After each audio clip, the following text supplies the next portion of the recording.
tried to make this outfit from scratch out of these satin bed sheets, and I want to wear it to the runway ball in Boston. Oh my god, oh my god, oh my god! Can I actually figure out how to make this V armhole? And can I actually make this out of satin bed sheets? Somewhat regretting the satin fabric. These pant legs are wide as heck. Let's make the legs wider. And can I finish this all in time for the ball? So small little el problemo. T-minus 3.5 hours until the ball. I'm going to have to reassess what to do next.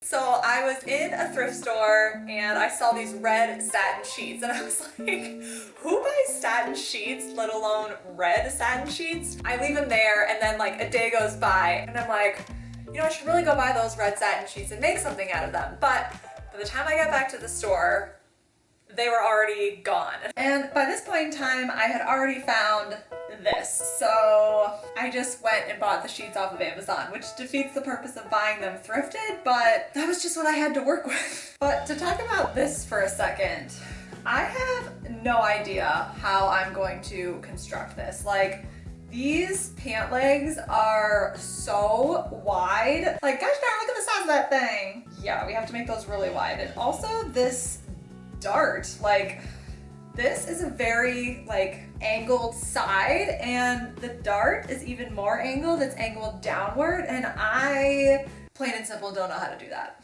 In other news, this is also going to need a lining for sure. Do I even know how to put a lining on a bodice like that? I don't think I do. Laying here with these sheets like this is making me just want to keep the sheets. They just feel so luxurious and so nice. Okay, to make everything I just said into a list, number one, I need to figure out how to widen those pant legs, like really make them significantly larger. Number two, need to figure out how to put in that dart with such an angled side seam. So angled dart for an angled side seam. I don't know how to do that. And I need to figure out how to line the bodice. Those are my three things that I need to figure out how to do. Now that I'm thinking about it, like, okay, how to actually cut into a fitted sheet. Feel like that's the lesser of the problems, at least at this point. I feel like every YouTube video I do, I try to do something new. So it always turns into a gamble of whether or not I can actually pull it off. Since we all have to start somewhere, I'm starting with McCall's 8119 pattern because it's very similar and I'm just gonna make the certain adjustments that I need to the dart, the side seam, and widening the pant legs. Starting with the pant legs, transfer the outline of the pants pattern to a new sheet of tissue paper. Lay another sheet of tissue paper underneath the pattern piece you just created. Make sure to transfer the cut from the bottom up the grain line to just below the crotch. Spread the pattern piece to as wide as you want the pant legs to be, but make sure to measure the same distance for both the front and the back pieces. Extend outside and inseam lengths so that the bottom is one consistent length rather than flaring up. This is definitely not pretty, but there's only one way to find out if this actually works. Up near the waist where the pant legs start to widen, there's like this harsh widening of the pant leg here that I don't want. So I smoothed this out by putting my ruler to the most outer edge of the bum area to the most outer edge of the pant leg and filled that gap with even more tissue paper.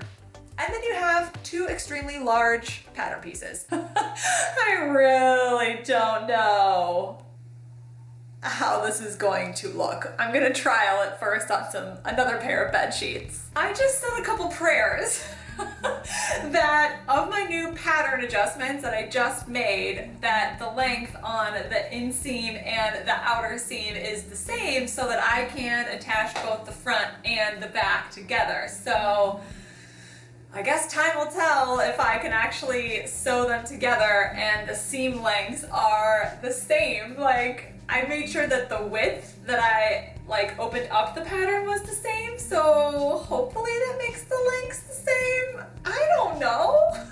But let's talk about that dart, finally. Actually, first I'm gonna talk about this side design. So if I zoom in on this photo here, like this V. It doesn't look like it goes all the way down and attaches to the pants. You can see there's a belt here where the back attaches to the front. Like it looks like there's a seam right here where the back attaches to the front, and then the bodice is one piece is attached to the pants. To start on the bodice, retrace the back pattern piece to a new sheet of tissue paper, same as you did for the pant legs. From the bottom, measure up 5/8 inch seam allowance, and then another 2 inches above that, which will create the side seam to attach the front and back together. Do this for both the front and the back bodice pieces. On the back pattern piece, just fold in the rest of the side seam to create a V-shaped armhole from the shoulder. I really didn't put a ton of thought into this. I was just trying to create this V-shaped here. And that's all you have to do with the back. But to start making the front bodice pattern, I first, you guessed it, transferred my bodice pattern piece to a fresh piece of tissue paper and measured my seam allowance, and then 2 inches above that for the side seam, same as I did for the back. This black line, this full black line is the original dart, and then the dotted line is the new dart that I created, making sure that the width was the same as the original. Everything after the step was trial and error to get the V-shaped armhole. I basically folded the tissue paper to make the dart and then just cut the side into a V little by little, and I mean little by little. But if I place the two pattern pieces together, you can see the V-shaped armhole on both the front and the back with this highly angled dart. Now that I finally made all the adjustments to the pattern pieces, the wide leg, the dart, I feel like I need to make a prototype. So I actually have another bed sheet from Goodwill that I'm gonna cut out a prototype of this whole thing. And let's see, level of confidence that this is gonna turn out the way that I want it to turn out.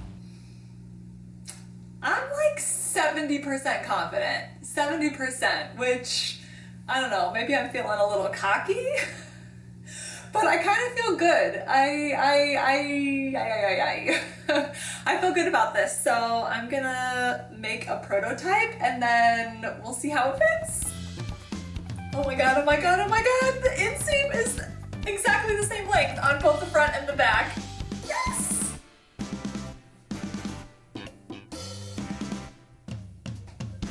And I think 70%, 60, 70, I don't even remember, was spot on with this. The side seam turned out pretty good, although I think I'm definitely gonna have to put some sort of sheer fabric right here, definitely. The legs, a little more length, but I almost think I want them wider. Like, let's make the legs wider. But fit is good, fits good in the back. I think we might be ready to start making it out of the sheets. And let's go. All right, I'm gonna start with cutting off this elastic part of the fitted sheet. Maybe I can keep this elastic for later. Ugh, I hate these jagged edges. This is, quite messy. In hindsight, I feel like I could have just cut the elastic and left a nicer finish on than this mess, but doesn't matter now. We're committed. Working with that fitted sheet on the countertop was indeed a little too difficult, so I had to take it to the floor. I did redo the pant legs to widen them up, so let's just make sure this all fits. This is a little bit more manageable. I need to start finding patterns to work with that are only like 2 yards. Here's our second leg pattern.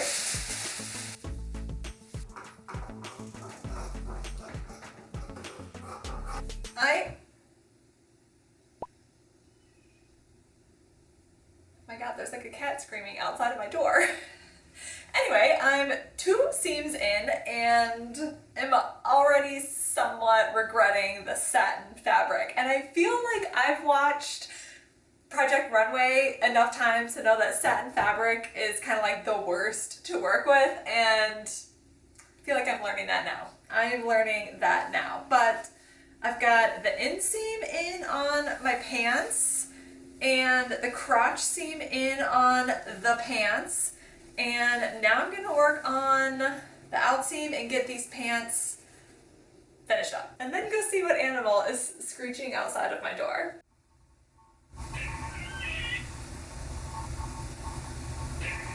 Can you hear that? I did not even know that squirrels made sounds like that. Like, is that a mating call? Like, is that squirrel upset? Like, it's kind of distracting me from sewing. These pant legs are so freaking long. Just like getting in the way. I don't even know which way this is supposed to go. So small little el problemo. I'm lining up the outseam, and this is, one of the pieces is quite bigger than the other piece by a long shot. So I'm actually just gonna, I don't know, kind of cut it. I'm just gonna cut it. I don't know if I recommend doing this, but that is what must be done. Okay, let's see. Hard to actually see this here. I think I'm cutting along. There. Now I have a much more lined up seam finish. Interestingly enough, the other side lined up perfectly. So there's that. I mean, the legs are gonna be so wide, even if they were off like a little bit, would one even really know? Would one even really know? Guess we'll find out. Well, the one bad thing about making a jumpsuit is you don't really know how like everything fits until everything's done. And here's the pants so far. And they're definitely long enough. I'd say they're definitely wide enough. I think I'm gonna have to complete the whole look to fully assess. I can already imagine myself walking and like tripping over myself from these very wide pant legs. Good morning! Starting off this morning, we're jumping right into it. I've got my two bodices, one for the lining and one for the outside. And I'm just taking off my pattern piece here. You can see my dart, and I did also mark where I think it was 3 inches that I came up. This is to mark how far up I'm gonna sew, and then the rest will be the angled sleeve. And now I have my pattern piece, and I'm just gonna trace the dart onto the pattern piece. Oops, not enough space here.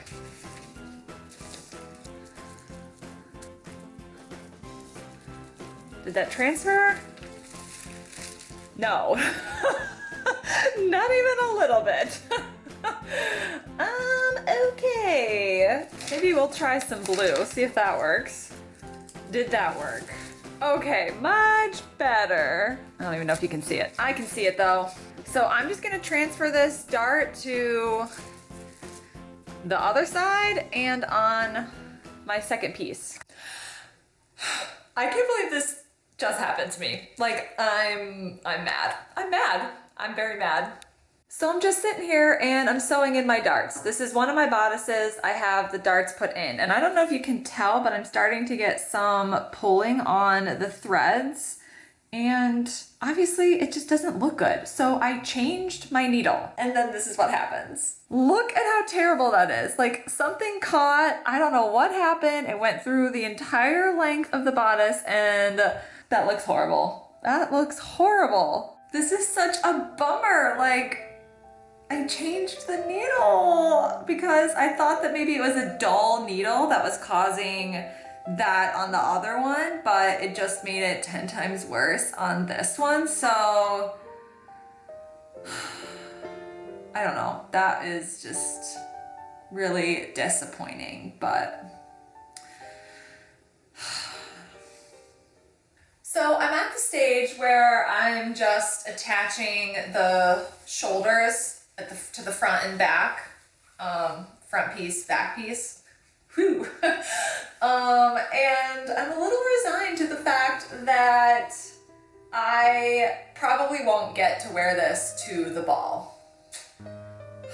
It's kind of a bummer. I'm kind of bummed about it.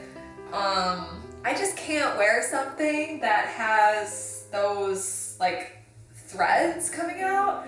But I think that this still deserves to be made. Like, it's a beautiful garment.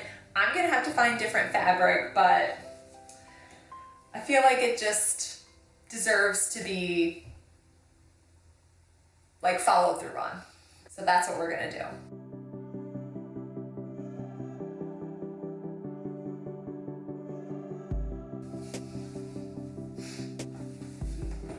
Okay, in the spirit of keeping going, one of the things on my list was to learn how to line the bodice with that whole dart and V side seam. So we're starting attaching the front and back, like the lining of the bodice at the neckline. Step number one.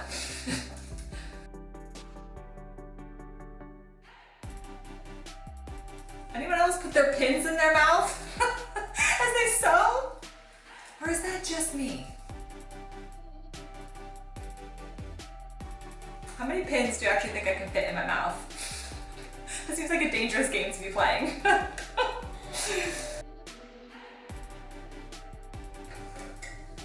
Whew, it's a miracle. No threads pulled. I have it all ironed out and I just need to decide which is the inside and which is going to be the outside so that I can do a top stitch around, and obviously the top stitch goes on the inside. So yeah, there's a clear winner on what is the inside and what is the outside based on those threads that I was pulling earlier. So this will be the outside. Oh man, I really do just love a good top stitch. Look at how beautiful that looks. I may have pulled threads in this jumpsuit, but the top stitching, par none. Par none. I am just gonna give this a really good press down. And remember in my video where if you wanted to start sewing without actually sewing with a sewing machine, I talked about how much ironing is involved in sewing?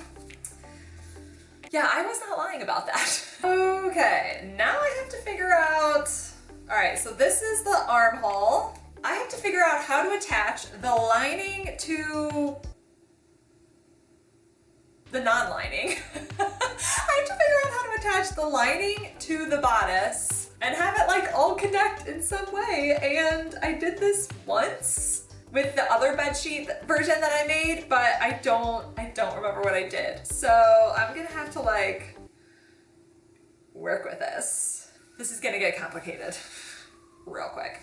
Okay, oh, yes. This way. I need to attach like the front to the front and the back to the back. Yeah. I figured it out. So I have my garment laid out just like I did when I was sewing the neck, and what I did was I sewed along the armhole, but I didn't sew down here, like I didn't sew the side seams together.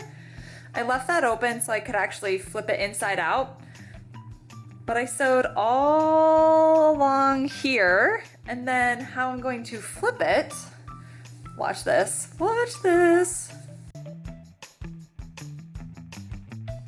Amazing. There's my front dart, there's my inside dart, and then I'll just like sew these together and then I'll be done with the bodice at least. To finish this up, so I have the outside lining and then the same on the back. So what I need to do is sew the outsides together and then the lining insides together, just like that. And then this will be done. That worked beautifully. Everything lined up, everything sewed across. There's no holes or anything. When I turn it inside out, it looks great. And the best part is that there was no pulled threads. No pulled threads. So everything is still intact as of right now. Bodice is pinned to the pants. T-minus 3.5 hours until the ball. So I feel like I'm getting to a point where I need to make a game time decision of whether or not I'm actually going to be able to wear this. Right now I'm thinking probably not, mostly because of just the way the fabric is looking, those pulled threads. Like, I don't know if I can wear something like that to something as fancy as a ball, but I'm also at the point where I'm ready to lay down and take a nap because I've been sewing for about 4 hours straight. But all I need to do is sew bodice to the pants, put in a zipper, and then hem.